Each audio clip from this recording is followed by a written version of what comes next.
Janice. Janice. Ay, Microphone.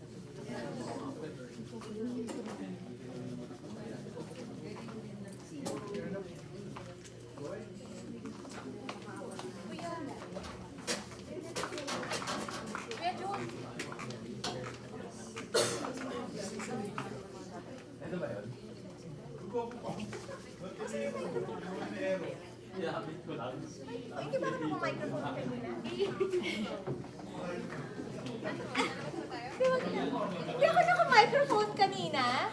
Ang galing-galing ko naman. But it's alright. You don't mind? O sige, okay lang. No need. Okay lang. Ay, nagulat kami. Ganun kalakas. Game! We shall resume ang eraser. Oh, June. Kuya Junie boy, tawag ka ni Vicky.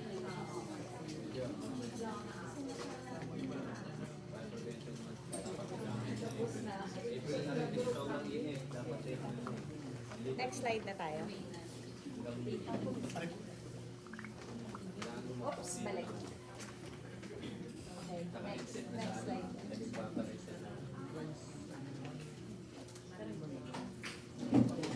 Okay. By the way, everyone, FYI lang, nag-sample din pala ako as confirmation kanina ng educational funding na Maxilink Prime. Bakit? Ito kasi dapat yung sakto sa'yo. Bakit? Ilang taon yung bata kanina? 6 years old. So, kailan niya kakailanganin pag nag-college? Year 13. So, it's too soon.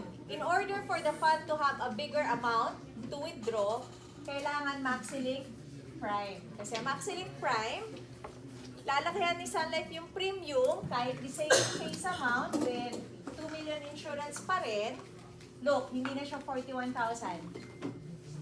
Naging 57 na, pero ang maganda doon, mas malaki na rin yung laman ng investment sa mas maagang panahon. So, tingnan niyo yung year 13. If nag 8%, 773. If nag 10%, 903,000. That would cover already about 3 years of the tuition fee, right? At ang pwede niyang gawin, withdrawin lang niya yung 1 year, iwan niyo iba, para sana kumita, then withdraw again the following year, iwan niyo iba, para kumita, until maubos. Okay? Clear? Okay, next. Sorry, hindi ko na... June, where's the eraser? Asan ba si Sir June? Iwan mo na, dito eraser. Asan ba siya? June! Iwan mo na, dito eraser. Okay, so let's proceed with retirement. Pa-erase na. So, sino pwede kong isample ng retirement? Sino pwede retirement? Sample lang, kahit sino. Ayaw. Click ko na lang retirement. Okay. Ang gagawin mo, sumagot ka lang na sumagot sa akin. Okay. Next slide. Mayroon ba itong slide? Okay. Balik mo na. Paki-close na lang muna yung image. There you go. So, let's go back to using the financial calculator. So, tatanungin ko ngayon si client ha, para ma-lead tayo to retirement. Client, uy, thank you so much ha. Sabi mo kanina, marami ka ng mga insurance policies and all. By the way, ano ulit ang target market pagka nagpe-prepare for retirement? Usually ito yung nasa 30s, 40s. Bakit? Ito na yung may perang extra. Ito na rin yung nakikita na rin mag-prepare for retirement. So, tatanungin ko ngayon si client. Client, may I know na nga, ano na nga ang reason bakit mo ko in-accommodate? Kasi sabi mo kanina, marami ka na nga insurance policies and yet, in-accommodate mo ko dito for a meeting. May I know your expectations? I just want to retire early then eh. Okay. Ang ganda na sagot niya. Ideal na naman yung sagot. So, hihilahin na naman natin sa realidad ang kliyente. Client, may I know, ano bang retirement age para sa'yo when you say early? 55 daw, lakas ng loob. So, show you client. So, client, okay lang ba? Let's compute for the retirement amount that you will need so that I will know saan ako pwedeng pumosisyon mag-recommend sa'yo ng produkto. Alam mo naman sa salin, pero more than 30 plans. Paano ko malaman alin ang fit sa'yo? Pwede ba? Pumayag. Okay. So, how young are you now, madam? 46. Okay, 46. Okay. So, this is the age. This is the year. Okay? Sabi niya, 55. Ilang years from now, client? 9. 9 years. 9 years. So, question. Magkano kaya ang kailangan at age 55? So, in order for you to live, to achieve retirement, ang posibleng mangyari dyan is live on interest. Meaning, may pera ka na lump sum na makukuha, ilagay mo yan sa isang instrumento, may interest, at nakaupo ka na lang yun ang nagpe-pay out para sa'yo to live comfortably using that money forever. Okay? So, ang question, magkano kapital na kailangan ko at age 55 in order for living on interest to happen? So, client, may I know, alam mo ba kung magkano ang expenses mo buwan-buwan?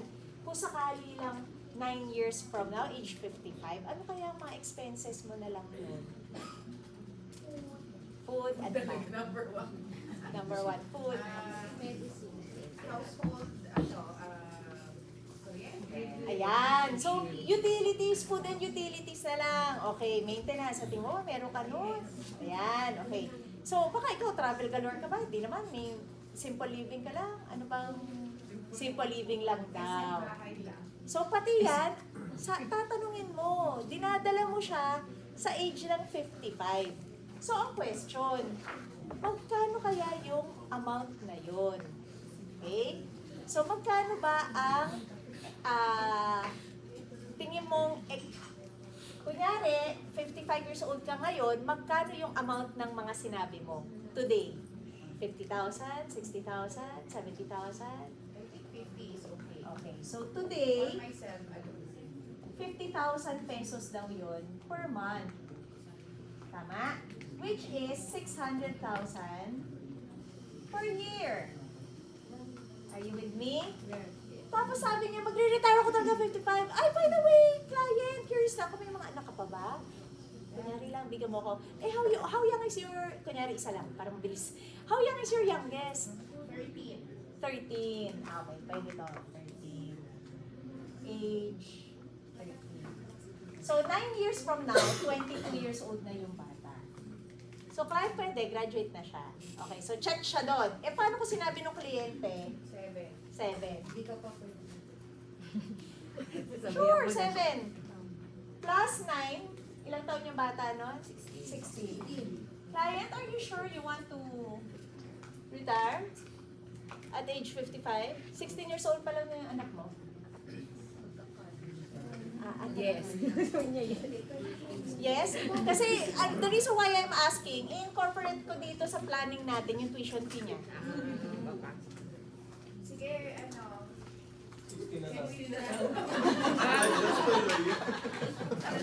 Nakikita ninyo, bakit ko kailangan ilagay siya sa ganong sitwasyon?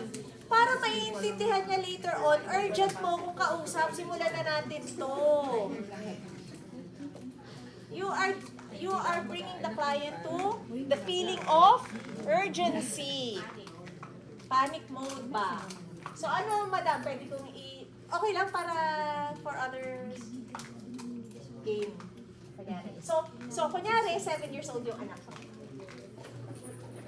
So 16 years old by then. So 55 pa rin po ba or i-move na natin? sige, move na natin. Okay, so move na lang daw. So 16, 17, so 55 plus 4 years. So dapat 60 na. 60. Oh, 'di ba? So 60 na daw siya. Pero ito pa rin. So let's compute. This is 14 years from now. So compute na tayo. Ready na with the calculator? So ano ang ilalagay natin na principal, 600,000. Okay? Ano ang ilalagay na period? 14 years times 12. 138? Tama? Ha? 168. 14 times 12 is 168. So, 168. Ang interest mo, okay, client, may I know, aware ka ba kung magkano inflation rate ngayon? What percentage do you want me to use for the inflation rate? 6. Oh, 6% daw. Huwag ka kumontra. Sinabi niya 6, 6. Average daw is 6. Oh, let's compute 6%.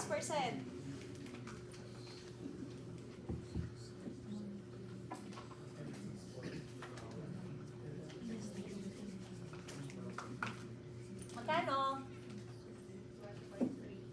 1,357,000.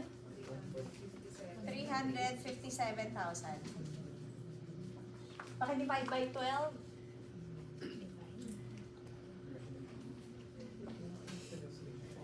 6.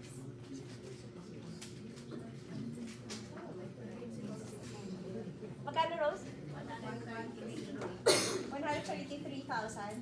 113,008 per month. Per year. So, client, if you want to retire at age 60, dapat at age 60 nakaka-receive ka ng 113,000 a month or 1,357,000 a year. Kasi ang value niyan today, 50,000 or 600,000. So, ang question, ano ang gusto mo? Ubusin natin yung pera mo kaysa live-on interest? There are two ways. Interest, ano yun? Interest payout. Live on interest. Live on interest. So, live on interest option muna tayo. Magkano ba ang average interest rates that you can get na fixed, yung wala kang gagawin, nakaupo ka lang, magpe-pay out lang? 4, okay. So, 4% ang interest. So, let's compute. 1,357,000, i-divide ninyo by 0.04.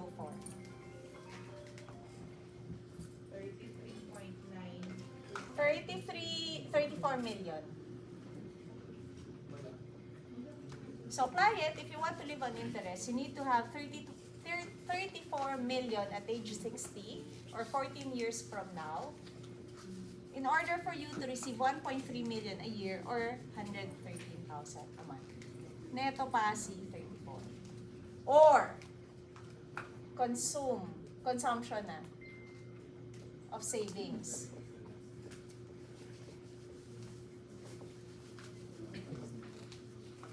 Meaning, mga ilang years ka na lang mabubuhay from here?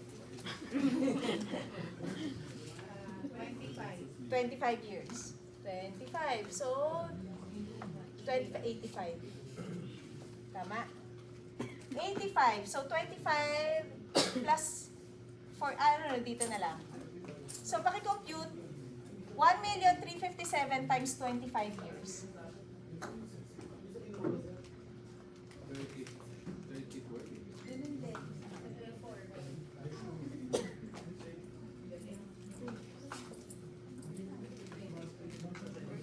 34 million it is.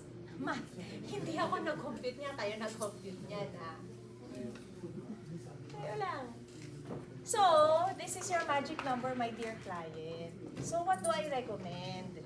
Okay, 34 million. However, client, remember, you still have a dependent. It is so good to prepare for 34 million. But what if, nandito ka pala, nape-prepare ka for your retirement, kinuha ka ni Lord. Kawawa naman retirement mo, hindi na nga nangyari, meron pang anak na maapektuhan. So as you prepare for your retirement, I strongly recommend attach also a life insurance protection that will make sure your child will complete her or his education. imagine mo nga, retirement mo nga, nasyashock ka na eh. Para sa'yo yan. Yung anak mo, hindi ka nasyashock ng posibleng mangyari kung ikaw ang nawala. So, it's recommended to have a life insurance with investment para meron kang retirement. Para mag-prepare ka for retirement. Sa pag-prepare mo ng retirement. Okay? Clear? So, ano itsura niyan? Sample na tayo. Kasi, alam niyo ba pwede natin baliktarin yung 34 million? Gawa lang kayo ng proposal. Sa VUL, kasi ang gagamitin ko na dito VUL. Why? Meron ko ini-aim na rate eh, 4%. Hindi yan kaya gawin ng traditional plan. Kasi yung traditional plan, lesser ang rate. Fixed siya, but it's lesser. So what will I use? Next slide, Janice. So clear mo na to? May I erase? Sige, next slide. Habang nandiyan pa yung drawing ko. So, erase ka na? Pwede. So, gumawa lang ako ng the same ng Maxilink 100 na tuloy-tuloy naguhulog until age 60. Pero ito kasi is 30 years old. So, sige, samplein natin year for year.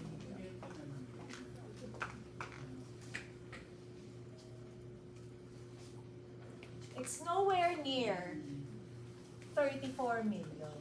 Bakit? Eh kasi ang assumption 45,000 for 580. Ang sinasabi ko, pag gumawa kayo ng proposal sa VUL, pakita nyo muna yung ideal sa kanya para maintindihan niyang doable. Baliktarin ninyo, pwede nyo ilagay ang target amount on year 14 is 34 million. Then, i-compute ni proposal magkano ang dapat nyo itabi taon-taon.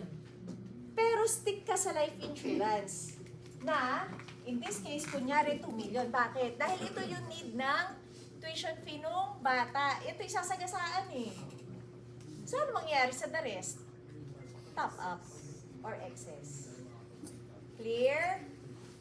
So, sa retirement, doon nagkakaroon na ngayon ng creativity. Hindi siya standard. Not one product fits all, not necessarily plain and simple Maxilink 100, Maxilink Prime. It will depend sa pag-uusapan ninyo na amount na kinakailangan para sa retirement.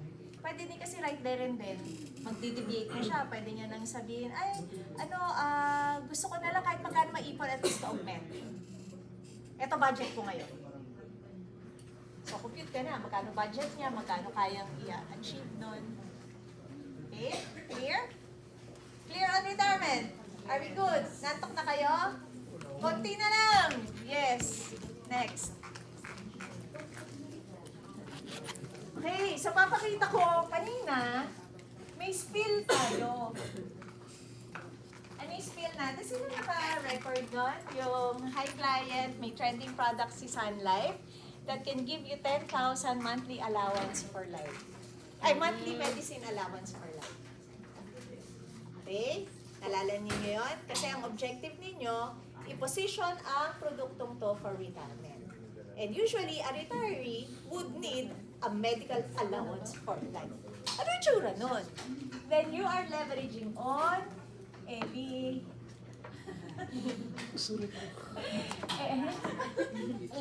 Hala!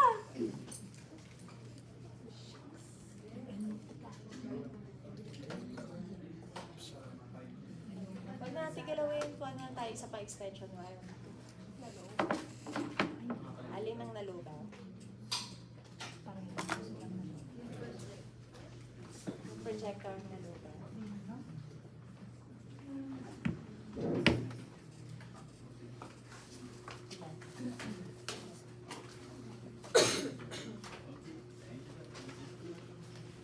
After retirement, leaving a legacy na, no? Ilang slides na? 30.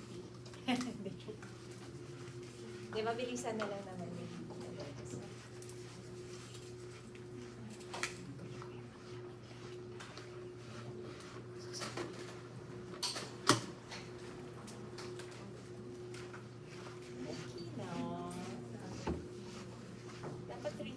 nagpo-focus ako. Kasi according to my studies, pagka umabot na 4 o'clock, di na nakikinig from 3:30 to 4. Hindi ako naman, pero yun yung standard lang. Kaya ang branch meeting natin 2.5 hours lang. Attention span. Yeah! Tingnan mo, maya-maya lobat ka na. Wait lang. Matatapos na tayo sa math, huwag kayong mag-alala. Theory na. Ayan, nakikita na, pwede ako mag-start. Sige. Kita naman, no? Okay.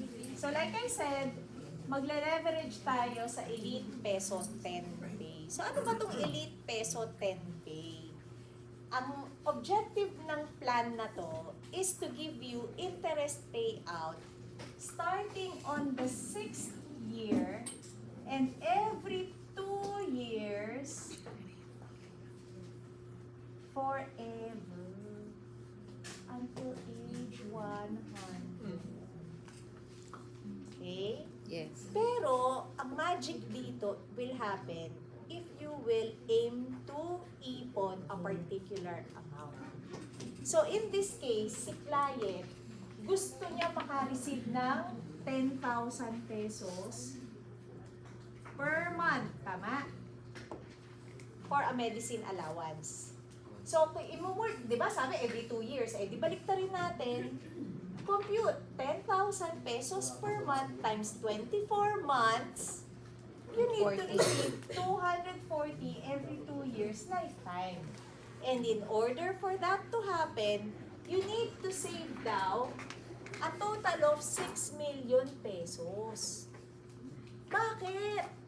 Kasi 6 million, multiply mo by 4%. Anong interest niya? Ha? 240. 240. Tama ba? Yeah.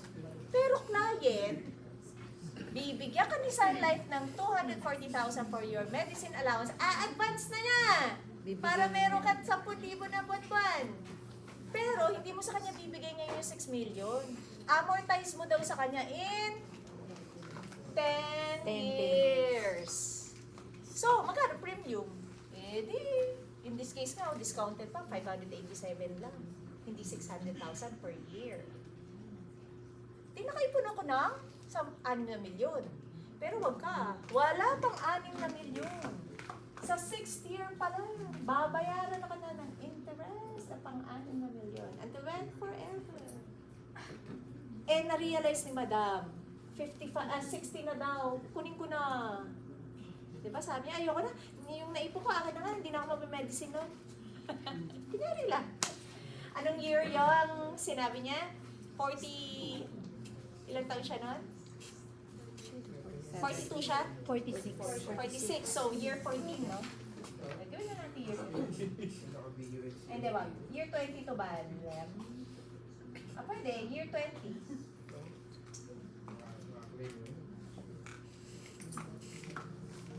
Yung naipon mo 6 million, kunin mo na. Goodbye. Year 20, edi kung 46 siya, 66. Not bad. PM, di ba? Nag-payout. Nag-payout mo. Withdraw yan, withdraw yan. However, yung 6 In million advance na talaga. Oo, Hindi. yung interest. In advance na yung interest. Yes, ma'am. Like si Enrile, di ba? Nga ba ang buhay? Eh di panalo siya, talo si Sun Life. Eh paano kinuha ni Lord? Hindi mo pa naiipon sa kay Sun Life yung 6 million? 6 Bibigay million niya. na bibigay. Hindi tayo kay Enrile pala. So the objective of this is not really life insurance. Your objective why you're getting this is to get guaranteed payouts for purposes of like medication o kaya to augment for education. Kaya kapansinin ninyo, iba't iba ang objective ng kliyente. May similarity sa ang produktong ma-offer. Kasi it will depend kung ano yung magmamatch sa specific niyang gustong mangyari. Clear? So that's the other side of the retirement. Next slide, please.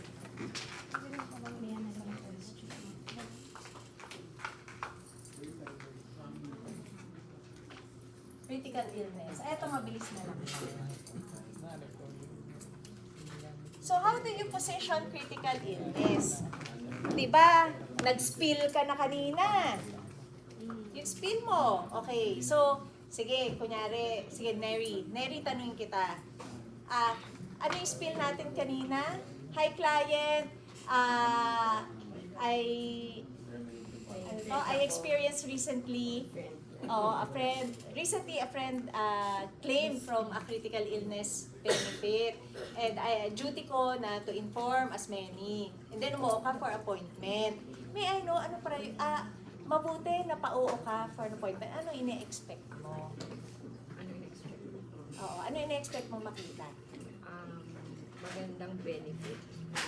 Malaking makukuha kapag nagkasakit. Ayun. So sabi ni client, malaki makukuha para magkasakit. O, dito na ako ngayon papasok. Next slide. Ito ang question mo agad. Client, para sa'yo, how much do you think ang cost kapag nagka-cancer or stroke? May 5 million ba? Yes or no? Yes. Meron, 5M daw. Hindi na ako pupunta sa 4M. Simple client. If you believe and trust that if I incur an illness related to critical, 5 million ang cost, abay 5 million din ang kunin mo na plan. Wala na. Yun na. Bakit? Absolute ka pala eh. It's a matter of asking lang, client, willing ka bang, yun yung next kong segunda dun eh, willing ka bang kunin yan sa savings mo? Magkano ba yung kukunin sa Yan. savings mo? Actually, simple. You will prepare for a 5 million benefit, but you will only pay, kunyari ilan to ka, 30s, okay. You will only pay about 55% of the total 5 million and not entirely the 5 million. Pero kung walang nangyari sa'yo, ibabalik ko sa'yo yung 5 million. Pwede na ba? Yeah, take it away. So ano ba itong critical illness na to? Apat ang major benefits niyan. The first major benefit is, pagka daw nagka-incur ako any of the 64 major critical illnesses na nasa listahan sa proposal, guaranteed daw, ibibigay na agad yung, 2 million nito. 5 million ka. Sample lang. 2 million. And then it ends. But the coverage is until age 100. Pero, paano kung minor lang yung sakit? Yung pangalawang benefit. May coverage ka up to 34 na minor critical illnesses. And you can claim up to 3 times. The first 2 claims, tig 20%. The third claim, 10%. Bakit? Kasi po, that's 400,000, 400,000, and 200,000, which is a total of 1 million.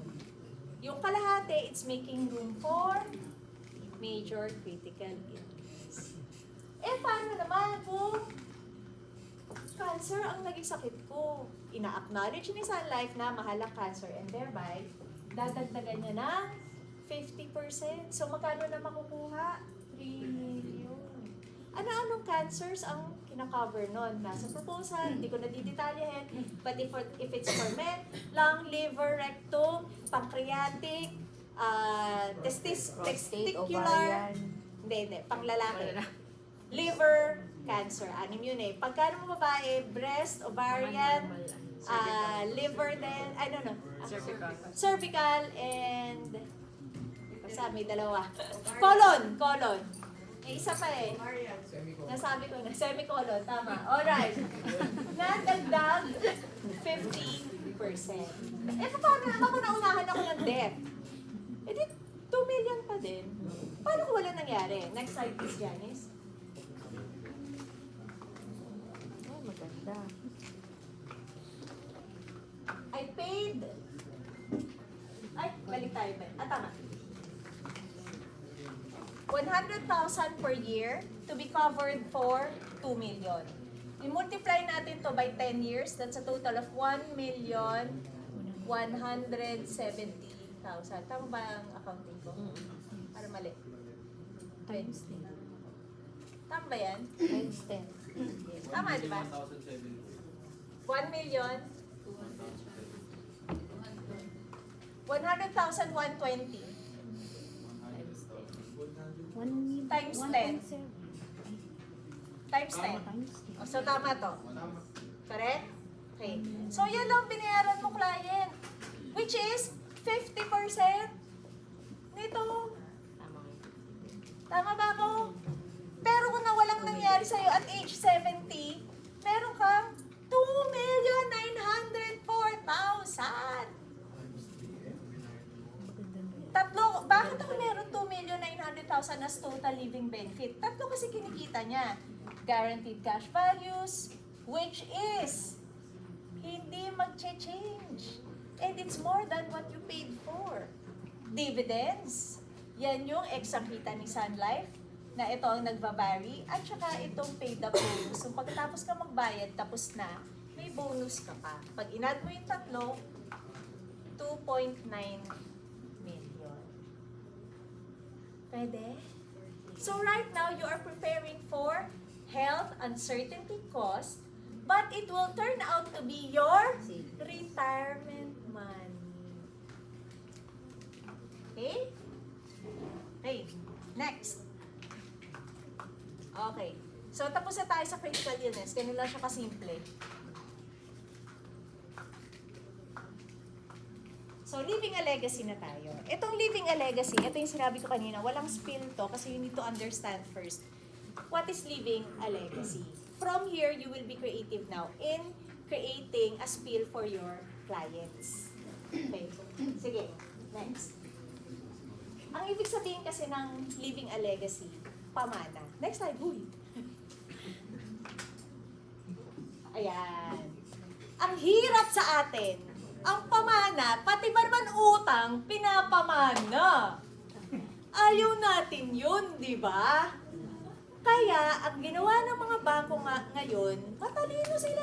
Ayaw nilang magpamana kung sino man yung borrowers nila ng pautang sa pamilya nila. Inunahan na. And thereby, they created a particular requirement to all housing loans. And they call it MRI. So what is MRI?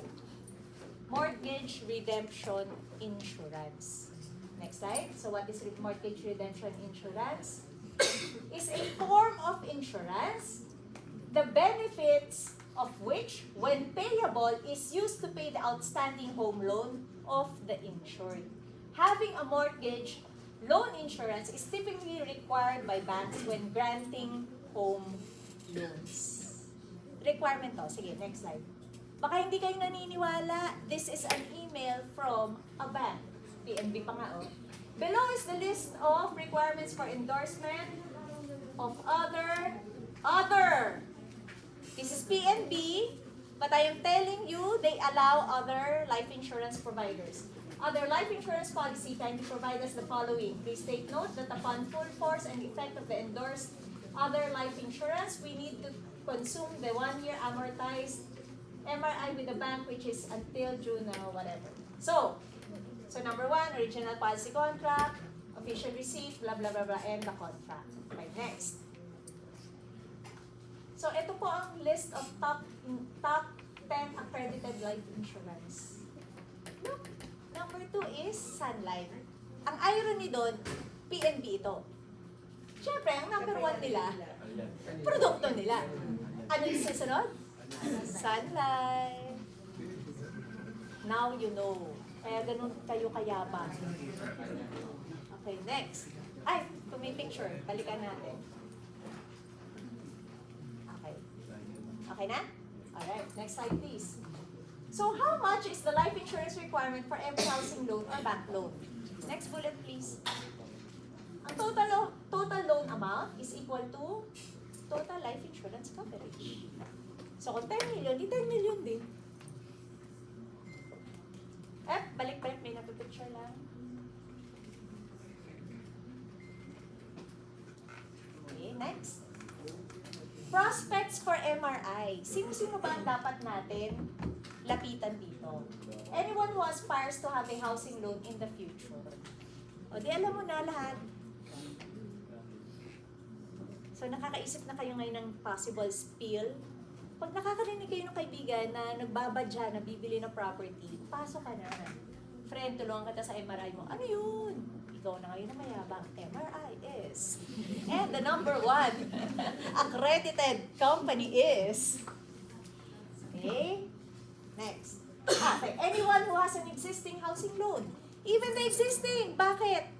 Dahil hindi alam ng kliyente na pwede siya bumili sa ibang insurance company, bumili siya doon sa bangkong nag-provide ng life insurance. Kawawa naman, tapon pera yun.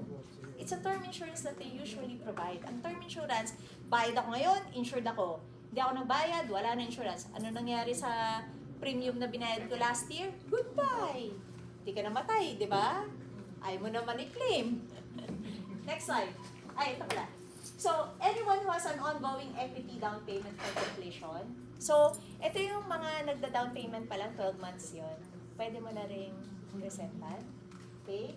Anyone who has a business for expansion and will acquire a bank loan. Ang businessmen po, ugali niyan, uutang sila to expand a business. They will not use their personal resources. Bakit? Kung ang interest ng bangko is 7% today, ang growth ng pera niya sa business is doble. Gagamitin ko pera ko or uutang ako? Utang ako. Utang ako. Kahit taasan mo pa yun na 9%, kaya ko doblehin yan. Ginamit ko pera ng iba, kumita pa rin ako. And required sila mag-MRI. Next. So, product positioning. 5-yearly renewable term insurance. Okay. Maxilink 100, Maxilink Prime, or combination, and Sun Classic Patent. Yan ang mga pa pwede mong gamitin. For those who have not yet been coded, don't worry, makakarating tayo sa training na yan. Pero I'm just showing you na may mga produkto na pwedeng gamitin para dyan sa purpose na. Next slide. So let me show you an actual na client na may 10 million na utang. Okay? So kung Maxilink, kung Classic Patent ang gagamitin natin, apply lang siya ng 5 million na face amount. Ang insurance nun ay 10 million. Ang annual premium lang niya is 375,000. I-multiply natin to by 10 years, ang total lang na binayaran niya is 3,754,000. 10 million na insurance ha. Forever. So, kung natapos na siya after 10 years, sa utang niya ngayon na property, ano sa tingin ninyong gagawin ng client? Tapos na rin siya. Correct! Uutang ulit! Sanay na ako mag-amortize niyan eh. O, di kailangan niya na naman ng MRI. Endless to. Trust me, kilala ko sila. And mind you, they will have to use the same plan. So talaga ba, gusto mo pa rin yung yearly renewable? Hindi na. You want something that will last forever. Classic is the answer. Mura pa rin. 3 million nulo ko, 10 million ako covered. Walang nangyari. Ilan taon to? 30. Duration. Year 40 para 70. Year 30, 60 years old. Total living benefit, magkano? 8,247,000! Fantastic! Magkano ang guaranteed dito? 4.8 million! Guaranteed!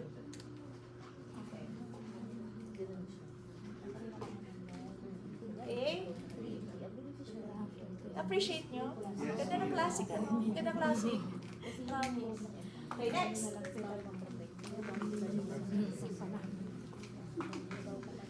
Ayan. Ano ba kasi yung tsura ng term insurance na yan? Eh, yan naman lagi binibenta sa bangko. Ang term insurance is kay Sun Life, every 5 years nagre-renew. Until year 40. Bakit? 35 years old yung kliyente. O, di ilang taon lang pwede niya i-renew? 75. After 75, ano na mangyari? Stop na. Ano mangyari sa lahat ng binayaran niya? Goodbye. Total natin magkano binayaran niya. Ito pa lang lahat na to. 946,750. Just to be insured ng 10 million. Anong gusto mo? 946 o 375 kanina? 10 to, goodbye ah. Yung isa, magkano ibabalik sa'yo? 8 million. Okay? Next. Paano hindi afford the client? Mag-combine ka. Huwag ka na muna mag-classic. Use MaxiLink 100. 10 million pa rin insurance. Sorry, hindi muna combine. Use MaxiLink 100.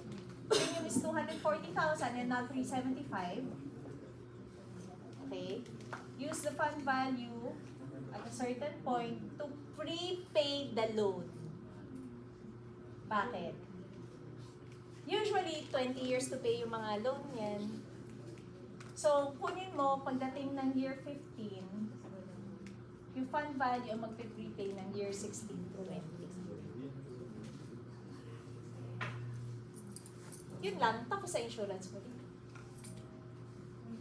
Pero panalo pa rin, magkano naman hinulog ko? 3,602,000. Rather than, tinapon ko yung pera. Okay? Again, this is for a coverage of 10 million. Puro 10 lang to. Clear? Next. Okay, MaxiLink Prime. Pwede rin MaxiLink Prime. 10 million pa rin insurance. I used MaxiLink Prime kasi paano kung 15 years to pay lang yung loan. On year 10, kunin mo yung laman ng fund value, prepay the loan, wala siyang utang. Hindi niya na rin kailangan insurance. Pero panalo pa rin siya. 3.1 ang hinulog, balik is 3.7. Okay? Next.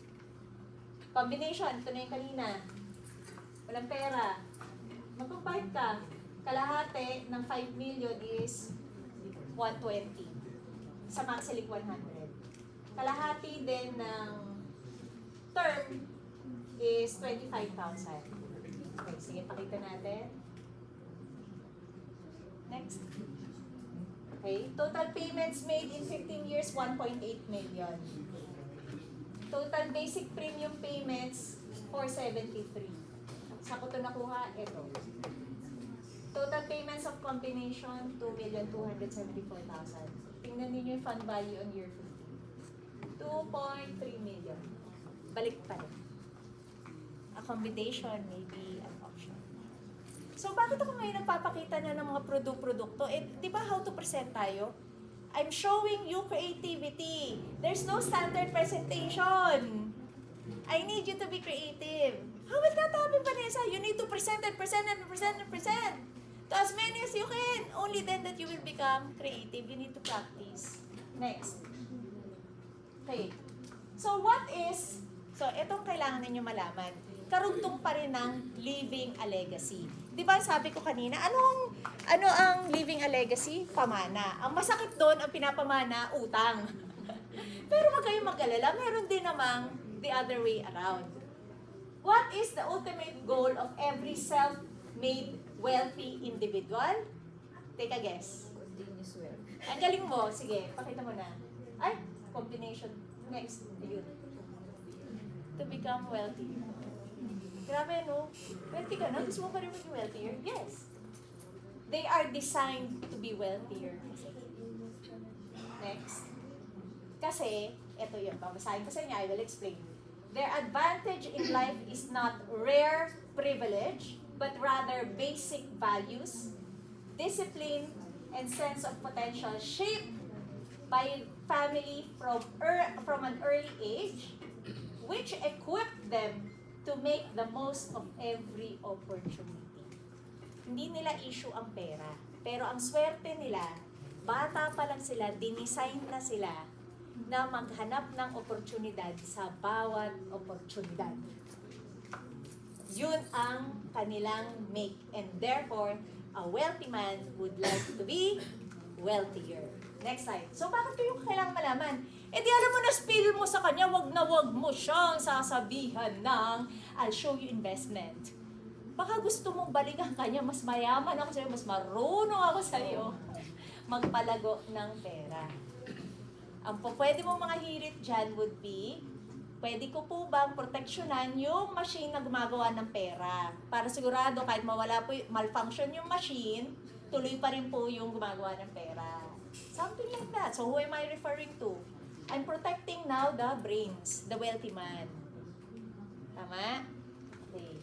Sige. So what is our responsibility as financial advisors to wealthy people? To secure continuity of business operation in case of untimely demise of people. Kaya nasabi ko yung spill na yun. Yan ang objective mo. Proteksyonan mo yung utak ng gumagawa ng wealth. Okay, next. To secure legacy of accumulated assets, business to the next generation. So I'm sharing with you because this is something as a casual chat among mayayaman, among titos and titas of Manila. Casual chat lang to. Example, tita, yam-yam mo na. Talaga, magpapayaman pa tayo? Para saan? Something like that. Acknowledge their situation. It's a start already of a conversation. Okay? Something like, yaman-yaman mo na. Gusto ko rin po maging katulad ninyo. Pwede po malaman kung ano success story ninyo. Yan. Bibo-bibo yung magkwento. Okay? Sige, next. So, why? Because the basic values, discipline, and sense of potential shaped by family from an early age. Ay, okay, yes. It's not present in them. Sorry. You need to know this. Why is it that our role as financial advisors is to secure the business continuity? Because the basic values, discipline, and sense of potential shaped by family from an early age, which equip them to make the most of every opportunity, is not necessarily present in their heirs. Kasi po, masyado na nilang shinelter. Ang nung nangyari, abay gusto na lang sa bahay, give me money. Shopping dito, shopping doon. Daddy will give me this, mommy will give me that. Okay? So, kailangan matuloy yung legacy, yung business. Paano? Diyan ka papasok. Meron pa ba ako slides?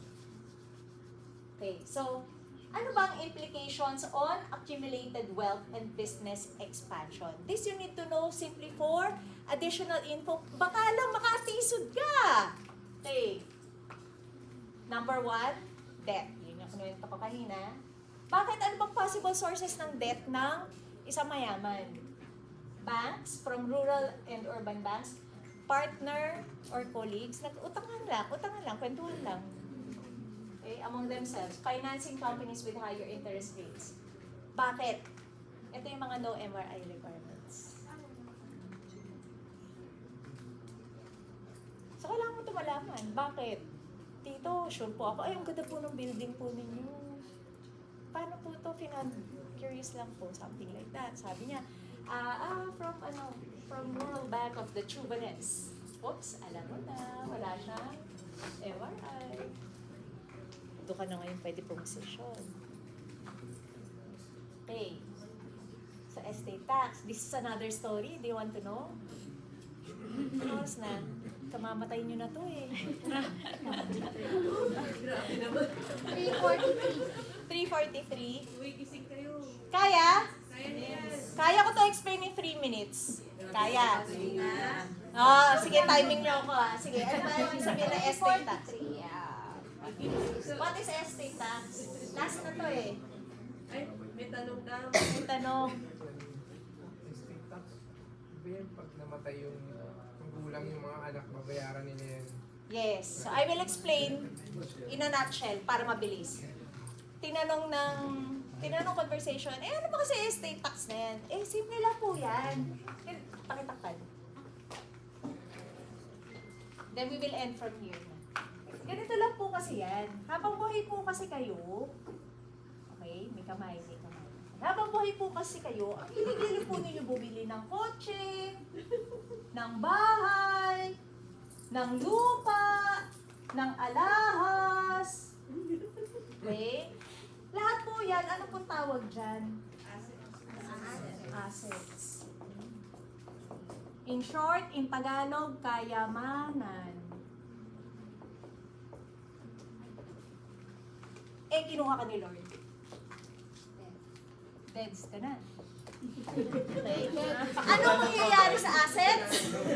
Magiging, ano na siya?